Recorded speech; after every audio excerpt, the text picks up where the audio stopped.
Introduction. The conflict known as the Kalmar War, 1611 to 1613, pitted Denmark-Norway against Sweden, with the former initially gaining the advantage but ultimately unable to achieve a complete victory. This conflict represented the final instance in which Denmark-Norway was able to successfully defend its dominium maris Baltici against Swedish aggression and underscored the growing influence of both nations in Baltic affairs. Background. In the early 17th century, Denmark-Norway controlled the vital waterway between the Baltic Sea and the North Sea, known as the Sound.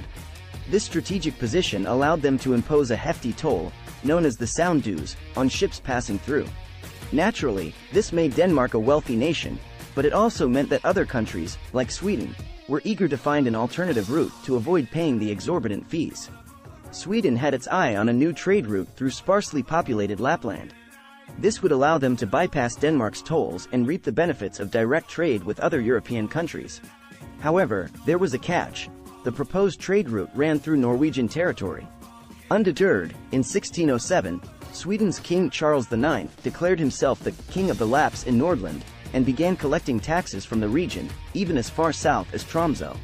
Naturally, Denmark-Norway wasn't pleased with Sweden's actions, and tensions between the two nations simmered for years. Denmark-Norway relied heavily on the Sound dues for income and did not want to see its main source of revenue undermined by an alternative trade route. They protested Sweden's actions, but King Charles IX was undeterred. He ignored the protests of King Christian IV of Denmark and Norway and continued with his plans. Finally, in April 1611, Denmark-Norway had enough. In response to Sweden's claim on traditionally Norwegian territory in northern Norway, they declared war.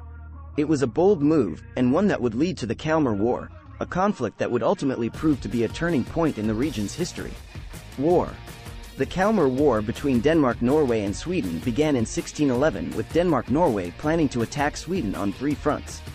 Danish troops successfully laid siege to the city of Kalmar, and Swedish forces invaded Norwegian territory in Jämtland and Härjedalen, but were eventually forced to leave.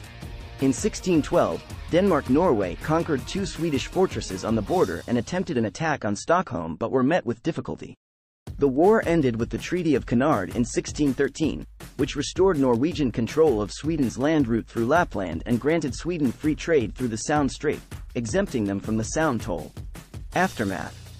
The Kalmar War established Denmark-Norway as a competent army recognized throughout Europe. The rise of Great Britain and the Dutch in the Baltic Sea established a rivalry for power. Archduke Albert of the Habsburgs sought out aid from the Hanseatics to challenge the military prowess of King Christian IV. Although Denmark-Norway did not achieve a total victory, Sweden would recover under Gustavus Adolphus. The war marked the beginning of centuries of rivalry between Norway and Sweden, which influenced the personal union between the two countries after the Dano-Norwegian loss in 1814.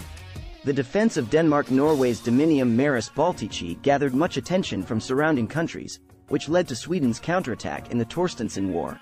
Eventually, other powers intervened in the rivalry for power in the Baltic Sea,